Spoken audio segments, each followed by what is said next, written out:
Hello, YouTube. It's me, John Avenger, once again, and welcome back to Directors Appreciation Month. Yes, this time I'm talking about a 1992 uh, action comedy, martial arts comedy from the early to mid 90s when martial arts was a big thing.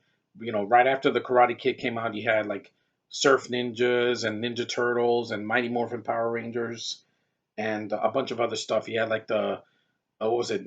Pocket Ninjas. Yeah, this is the first in a franchise that came out back in the '90s, directed by John Turtletaub. And yes, his name will come up shortly. I'll explain why I'm reviewing this because he's a director I actually like. Three Ninjas. Yes, the laughs never stop. Crosses Teenage Mutant Ninja Turtles and Home Alone. Yep, kind of does because it has the martial arts of the Ninja Turtles movie from 1990, and it has the slapstick comedy from the first Home Alone movie that came out. The second one was about to come out after this. This movie is extremely underrated. I know the critic was like, oh, the nostalgia critic said years ago that this movie's stupid. I'm like, it's from 1992 and it was done for kids. It wasn't going to be Toy Story at the time or Shrek in the 2000s or any of the Pixar movies that came out in the last 10 years. It's just a silly, fun, slapstick movie. And the first one is still one of the best because I love the second one more, but I'll review that some other time. Because they go to Japan and there's a lot of fighting and it's a silly movie and they did change the cast, but I like that it did something different. This one is definitely an awesome movie. Like let me see when this movie came out. I was 7 when this came out, so it's a part of my nostalgia. I watched all four movies. The worst one is still the fourth one. That one's horrendous. I want to do a rant on that one day. The film is about three young brothers who learn martial arts from their Japanese grandfather, Victor Wong. May he rest in peace. He was in Tremors and Big Trouble in Little China. That's another movie I need to review. Yeah, John Turteltaub is the director of this movie. He's done a lot of movies that there's some hit and miss, but I do like his stuff. He's done Cool Runnings. I like that movie. This movie, While You Were Sleeping, I haven't seen. Disney's a Kid. I heard good things about. The first National Treasure is okay. I don't blame him. I thought the writing was a little wonky. He didn't write the script. The second National Treasure, not a fan. I even liked The Meg and The Sorcerer's Apprentice. So he has a better batting average than J.J. Abrams and Ryan Johnson, who will not be in this list. I'm gonna banish them because you know why I don't like those two. Go check my channel and just find out. But or Gareth Edwards, for Rogue One. But he did this movie, and it's a fun movie. It's short. It's like 80 minutes long, 85 minutes. There's actually a director's cut of this movie where there's different scenes added into the film. The ending is different. The basketball game is different, and there's scenes that are longer in the director's cut. It was on Showtimes back in the 2010s, and it made the movie longer. And I'm like, wait a minute, there's a different cut of the movie. They should have just released that as an alternate cut of this because the theatrical cut's fine. I mean, I grew up with the theatrical cut. I didn't know there was another cut of the movie. It's 9 minutes longer, so it's actually a director's cut. It's not this Snyder cut that people think they're going to get. But yeah, he's done some really good films. He started in 1989 as a producer, and he's definitely an underrated director. He does, a good job here with The Three Boys. Here's the exciting action adventure hit that sparked ninja mania with audiences everywhere. After an organized crime ring proves to be too much for the FBI, it's time for the three ninjas. Their three brothers train in the ways of the ninja, and the fun kicks off when the action kicks in. Using their martial arts skills, they team up to battle the crime lord ring and outwit some very persistent kidnappers. Mixing the high kicking fun of Teenage Mutant Ninja Turtles with the humorous pranks of Home Alone, Three Ninjas creates a high energy, fun filled treat for everyone. Yeah, and that's basically it. The crime lord is named Snyder, who every time I hear that name, I think of not Zack Snyder. That's a different Snyder. Uh, Dan Schneider, the guy who did Victorious, iCarly, and he was a sellout. He also did Henry Danger. But yeah, it's a movie that it's not a deep plot. I mean, you're not going to get Enter the Dragon here. It's a kids movie. It's a PG movie. You're not going to see a lot of blood. The fight scenes are pretty well done. For practical fighting, there's no CGI, which is great. That's always a joy. I like the score. It's light, it's upbeat, and it's lighthearted. And this is not boring like the future the remake the Karate Kid and some of the sequels. Just yeah, they just bored me to death. This is 85 minutes long. It goes by quick, and it gives me what I want. The writers were Kenny Kim and Edward Emmanuel. I never heard of them. The movie made a profit. This, you know how much this movie cost? $2.5 million. 2.5.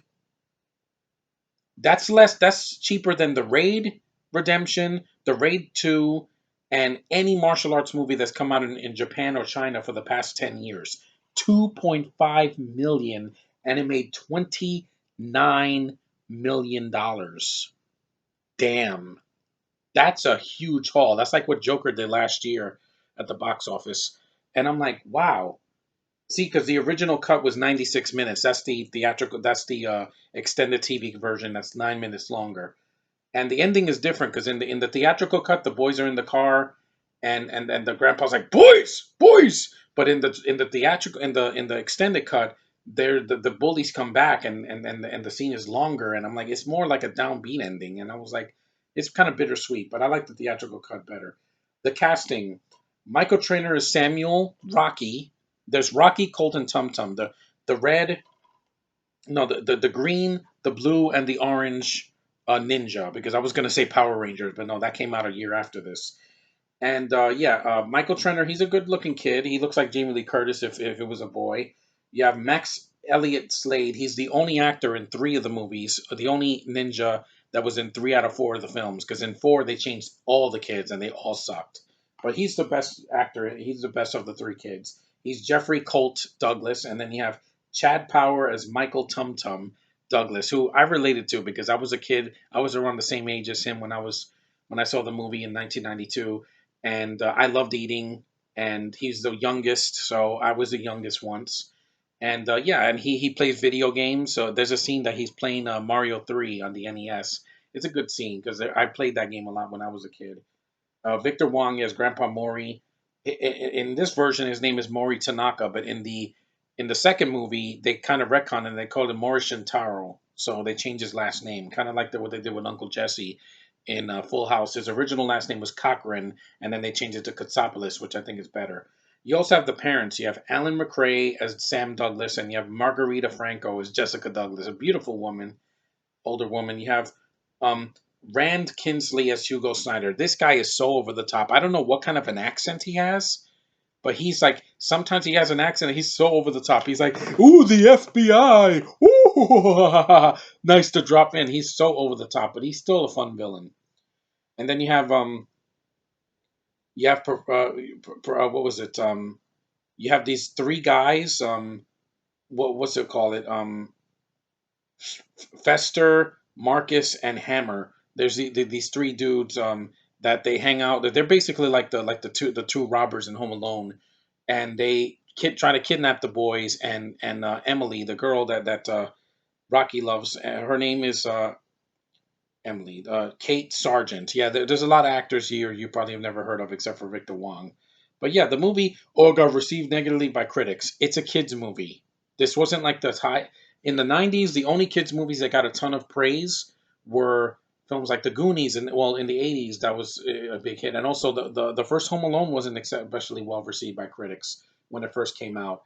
But like Toy Story, that was a big hit in the '90s, and freaking well, Hook was a big hit, but not with critics.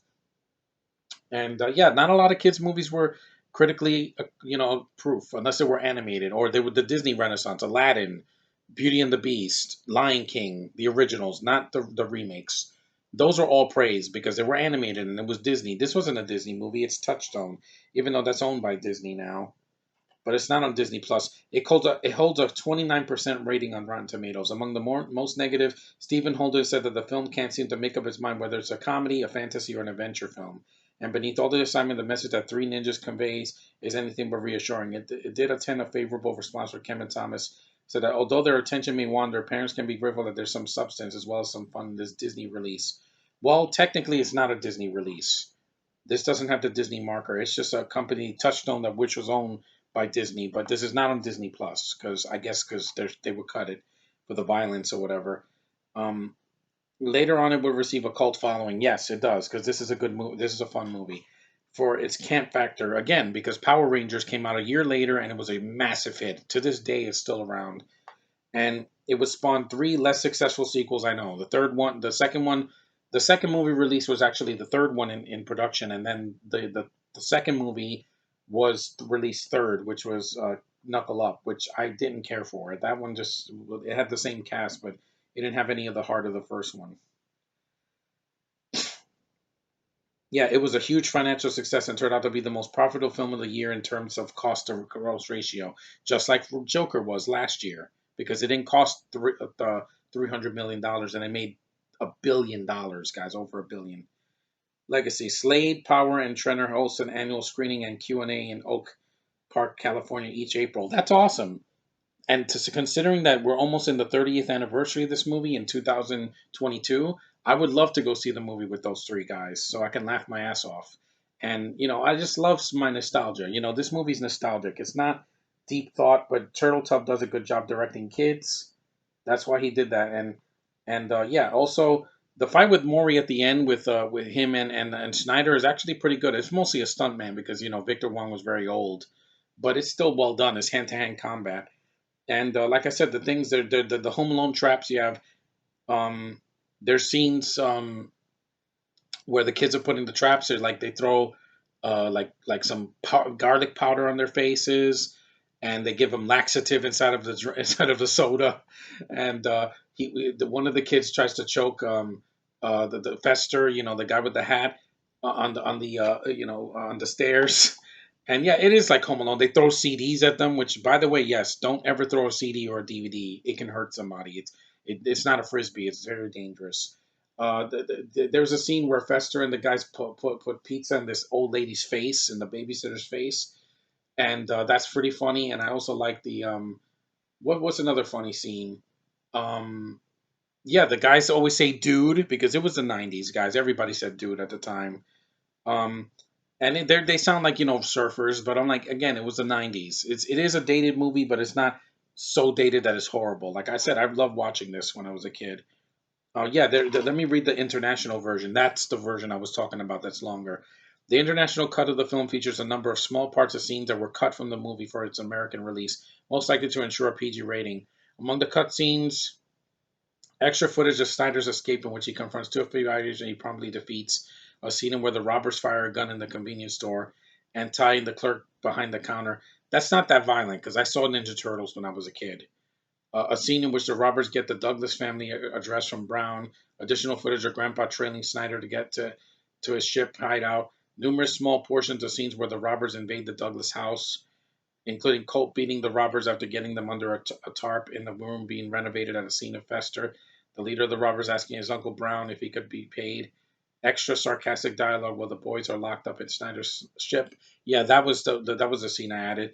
An extended scene in which the boys are reunited with Grandpa. Additional in the international version, the boys lose the basketball game. Yeah, in the theatrical cut, they win and their bikes. So a scene ends the international version in which they fight the bullies to get their bikes back. But like I said, to me the international version, there's some scenes I like and there's some I don't. I prefer sticking with the theatrical cut because it's a complete cut. It's not like the Justice League movie where they cut like half of it or BVS when it first came out. Just release it all. Don't have these 14 cuts and then we don't know which cut is the definitive version. But anyway, that's John Turtletub's Three Ninjas. Very underrated. You've never seen it, watch it. It's not on Netflix, but I think you can watch it. I think it's on YouTube. Let me see if they have it on YouTube. It's a very underrated movie. Like the cult following. I like movies that get a cult following. And I can't believe I haven't reviewed one of these movies. I've reviewed all the Ninja Turtles films, but not this streaming. Hold on. It's streaming on Vudu, which I have, to rent, Google Play, Microsoft, YouTube, iTunes, and Amazon Prime. If you're an Amazon Prime subscriber, you can see this for free. So this is worth watching. And I think you can stream it on YouTube. And there's plenty of places to stream it. So watch this movie. I think it's underrated. It's a very fun, energetic, colorful, lighthearted family martial arts comedy, and it knows what it is. It doesn't have a tonal shift. It doesn't get extremely dark, and and then it just takes you out of it. No, there's a lot of moments. There's one moment that always made me laugh, even when even as an adult, where Tum Tum's gonna punch this guy. He's doing a twister punch like Popeye, and he punches a pipe, and he's like, it always kills me. That scene, he just that he's such a cute kid. There's some dialogue that I don't like in the movie, like I won't eat dog poop. That's disgusting. It's the kind of Rick and Morty writing there. And Emily, they really don't do anything with her. Like she has one good scene when the robbers show up to the house to try to kidnap the boys, and what you call it, Emily just has one scene where she punches the guy, and but then after that she disappears. She says, "I know where the boys are." She gives a letter to the mom, and she leaves, and that's it. But oh well, at least she does something. And the bullies are kind of lame, you know.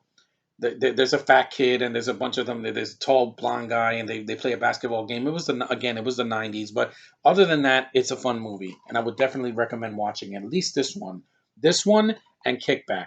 Those are the good ones. The other two are garbage.